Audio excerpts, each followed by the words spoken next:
હવામાન આગાહીકાર અંબાલાલ પટેલ અને વિજ્ઞાન જાથાના જયંત પંડ્યા વચ્ચેનો જે વિવાદ સામે આવ્યો હતો એના પછી ગુજરાતભરના જે ખેડૂતો જે છે એ અંબાલાલ પટેલના સમર્થનમાં આવ્યા છે। હવામાન આગાહીકાર અંબાલાલ પટેલ જે છે એ જે રીતે પોતાનું જ્યોતિષ વિદ્યાનું જે જ્ઞાન છે, નક્ષત્રોનું જ્ઞાન છે, તેના આધારે અને આગાહી કરવાની અવનવી જે પદ્ધતિઓ કે જે વર્ષોની પરંપરા રહી છે તેના આધારે તેઓ વરસાદની આગાહી કરતા હતા, પરંતુ તેના ઉપર વિજ્ઞાન જાથાના જયંત પંડ્યાએ સવાલો ઉઠાવ્યા અને જયંત પંડ્યાએ એવું કહી દીધું કે ફક્ત વિજ્ઞાનના આધારે જ આગાહી થઈ શકે અને આ પ્રકારે જ્યારે આગાહી કરી છે તો ખેડૂતોને ગેરમાર્ગે દોરવાનું કામ તેમણે કર્યું છે। આવા આક્ષેપો તેમણે કર્યા હતા અને અંબાલાલ પટેલે આગાહી કરવાની ના પાડીને સૌને ચોંકાવી દીધા હતા। ત્યારે હવે જે ખેડૂતો જે છે એ ખેડૂતો તેમના સમર્થનમાં આવ્યા છે। ત્યારે ઝાંઝરડા ગામના જે ખેડૂતો જે છે આ સમગ્ર મુદ્દાને લઈને શું કહી રહ્યા છે તે જોઈશું। નમસ્કાર, નિર્ભય ન્યૂઝમાં આપની સાથે હું મયુરી। હવામાન આગાહીકાર અંબાલાલ પટેલ જે છે એ વર્ષોથી વરસાદને લઈને અલગ અલગ પ્રકારે આગાહી કરતા આવ્યા છે। તેમની પાસે જ્યોતિષ વિદ્યાનું જ્ઞાન છે અને તેઓ પોતે પણ જે ખેડૂતો માટે જે વિભાગો કામ કરતા હોય છે સરકારના, તેમાં પોતે મોટી જવાબદારી પણ નિભાવી ચૂક્યા છે અને સાથે જ તેમનું એક નક્ષત્રોનું એક આગવું જ્ઞાન તેમની પાસે છે, જેના આધારે તેઓ આગાહી કરતા હતા। પરંતુ ક્યાંક આ આગાહી કરવાની જે તેમની પદ્ધતિઓ છે તેમની સામે વિજ્ઞાન જાથાના જયંત પંડ્યા એ સતત સવાલો ઉઠાવતા રહ્યા છે। ત્યારે એક વિજ્ઞાન વિરુદ્ધ પરંપરાની એક જે જંગ જે છે એ અહીંયા ક્યાંક શરૂ કરવામાં આવી છે। વિજ્ઞાન જાથાના જયંત પંડ્યા જે છે એ અવારનવાર પ્રહારો કરતા આવ્યા છે અને સતત તેમણે આક્ષેપો કર્યા છે, જેના કારણે અંબાલાલ પટેલને પણ ક્યાંક તેમનું સ્વમાન ઘવાયું હોય એ પ્રકારની લાગણી જોવા મળી હતી અને તેમણે કહી દીધું હતું કે હવે પછી તેઓ આગાહી નહીં કરે। પરંતુ જે ખેડૂતો જે છે એ વર્ષોથી અંબાલાલ પટેલની આગાહી પર વિશ્વાસ મૂકતા આવ્યા છે અને સાથે જ ખેડૂતો પણ એવું વિચારી રહ્યા છે કે જો અંબાલાલ પટેલ આગાહી નહીં કરે તો તેમને ખેતીમાં માર્ગદર્શન કેવી રીતે મળશે। અને આ સાથે જ હવે ઝાંઝરડા ગામના જે ખેડૂતો જે છે આ સમગ્ર મુદ્દાને લઈને શું કહી રહ્યા છે તે હવે જોઈ લઈએ। હું અત્યારે આગાહી કરું છું, પણ માત્ર વિચાર વિનિમય માટે આગાહી કરું છું, કારણ કે આ જે પહેલા પરચક્ર દેશમાં હતું, હવે આમાં જ આપણા દેશમાં આપણા જ્ઞાન, આપણા ઋષિ મુનિઓનું જ્ઞાનનો દ્રોહ થવા લાગ્યો છે।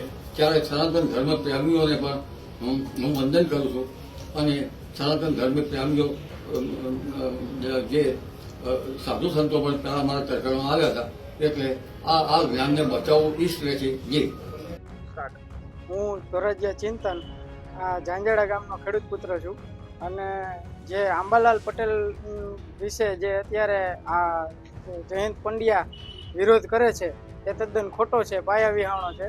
અંબાલાલ પટેલ એકદમ સારી રીતે અને ખેડૂતોના સપોર્ટમાં ખેડૂતોને આગોતરા જે વરતાળા આપે છે એ માટે જે ખેડૂતોને પણ ફાયદો બહુ મોટે પાયે થાય છે અને ખેડૂતો એના સમયસર એના પાક વાવેતર અને લણણી એ એના આગાહીના હિસાબે કરે છે। એટલે જયંત પંડ્યા જે કાંઈ વિરોધ કરે છે એ ખોટો છે। જયંત પંડ્યા બીજા ઘણા ભૂવા ભરાડીઓ તેને એમાં બધે ખોટું થાય છે તો ત્યાં કાંઈ બોલતા નથી અને જે આ વ્યવસ્થિત અને સારી રીતે આગાહીકાર છે, વયોવૃદ્ધના છે, ત્યાં એ સારી રીતે સાચી રીતે આગાહી આપે છે, ત્યાં એ વિરોધ કરે છે। એટલે આમાં અમે ખેડૂતો બધાય એના સપોર્ટમાં છીએ। અંબાલાલ પટેલને કાયમી માટે આ જે બંધ કર્યું છે આગાહી દેવાનું એ ચાલુ રાખવું જોઈએ।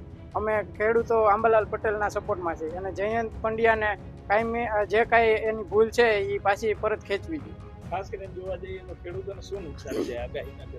આગાહી ન કરે તો ખેડૂતોના પાક લેવા અને વાવેતરમાં જે કાંઈ એને લણણી ટાઈમે જે કાંઈ નુકસાની જાય કે વાવાઝોડું અને જે વાવાઝોડુંના જે આવતા હોય એ બધા વાવાઝોડાના એના ટાઈમસર એ લોકો ટાઈમ આપે છે અને એ પ્રમાણે ખેડૂતો એના વહેલા ટાઈમસર એનું જે પાક છે એ ભેગો કરી લેતા હોય। મનસુખભાઈ પટોળિયા, આજે જયંત પંડ્યાએ જે અંબાલાલ પટેલ હુમે આક્ષેપો કર્યા છે તદ્દન ખોટા અને પાયા વિહોણા છે, કારણ કે અંબાલાલ પટેલ છેલ્લા લગભગ 8-10 વર્ષથી આ ખેડૂતો માટે આશા રૂપે જે પોતે આગાહી કરે છે એ પ્રમાણે થાય છે અને એના લીધે ખેડૂતો એની આગાહીની રાહ જોઈને બેઠા હોય, પાક તૈયાર થયો હોય ત્યારે પણ રાહ જોવે છે અને વાવણી કરવી હોય ત્યારે પણ રાહ જોવે છે। હમણાં જ છેલ્લા માનો કે 15-20 દિવસ પહેલા આગાહી કરી હતી કે હમણાં ખેડૂતોને આ જિલ્લાની અંદર આટલો વરસાદ થાય, આ જિલ્લામાં આટલો થાય, એટલે ગુજરાતના 16 જિલ્લાની અંદર વરસાદ થશે એવી વાત કરી હતી. એ પ્રમાણે થયું છે અને એની ઉપર ખેડૂતોનો ખૂબ મોટો વિશ્વાસ છે. ત્યારે આવા જયંત પંડ્યા જેવા જે લેભાગુ તત્વો દ્વારા જે માનો કે આગાહીકારને ઉપર કેસ કરવા જોઈએ એવી જે વાત કરી છે તદ્દન વ્યાજબી નથી. આવા લોકો ખોટી રીતે આવા વયોવૃદ્ધને હેરાન કરવા માગે છે અને એક નિસ્વાર્થ ભાવે દેશની સેવાનું કામ કરે આગાહી આપી, ત્યારે એવા લોકોને બદનામ કરવાનું જે કામ કરે છે એને સખત શબ્દોમાં અમે વખોડીએ છીએ ખેડૂતો, અને તાત્કાલિક અસરથી એને એના શબ્દો પાછા લેવા જોઈએ જયંત પંડ્યાને. કારણ કે આવા લોકોને બદનામ કરવાની જે કોશિશ છે એ ગેરબંધારણીય ગેરવ્યાજબી છે. એટલે અમારી માંગ છે ખેડૂતોની કે તાત્કાલિક અસરથી આ જે એના શબ્દો બોલેલા છે પાછા લઈએ. કારણ કે વિજ્ઞાન જે છે એ માનો કે ગુજરાત સરકારનું જે વિજ્ઞાન છે એની આખી ઓફિસો છે અને એ વર્તમાન સમય પ્રમાણે એ લોકો કરોડો રૂપિયા સરકાર બગાડે છે અને એની પણ આગાહીઓ આવે છે. એ આગાહીઓ પણ સાચી નથી પડતી. એટલે અમને તો જયંત પંડ્યાને એમ કે સરકારને પણ ચેલેન્જ આપે, આવા વયોવૃદ્ધ નિસ્વાર્થે કામ કરનાર લોકોને ચેલેન્જ શું કામ આપવું જોઈએ? સરકારને ચેલેન્જ આપે ને તો ખબર પડે જયંત પંડ્યાને.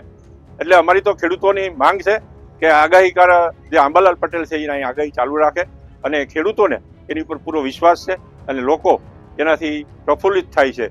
એટલે આગાહી ચાલુ રાખે એવી અમારી ખેડૂતો વતી માંગ છે. તો જે રીતે તમે જોયું કે અંબાલાલ પટેલે એક રીતે જાહેરાત કરી હતી કે આ પ્રકારે જો સતત તેમના સ્વમાન પર ઘાત થાય, આ પ્રકારે સતત તેમનું જે જ્ઞાન જે છે તેની સામે સવાલો ઊભા થાય, શંકાના દાયરામાં તેઓ આવે, એ તેઓ નથી ઈચ્છતા. હવે તેમની ઉંમર થઈ ગઈ છે અને આ વિવાદોની અંદર તેમને નથી સામેલ થવું, અને તેમ છતાં વિજ્ઞાન જાથાના જયંત પંડ્યા જે છે એ અવારનવાર જે વિવાદ ઊભો કરવાનું કામ કરતા હોય તો પછી આગાહી કરવાનું કામ તેઓ મૂકી દેશે. આ પ્રકારે તેમણે જાહેરાત કરી છે. પરંતુ જે ખેડૂતો જે છે એ ખેડૂતો તેમને કહી રહ્યા છે કે તેમની આગાહી અને તેમના માર્ગદર્શનની એ ખેડૂતોને જરૂર છે.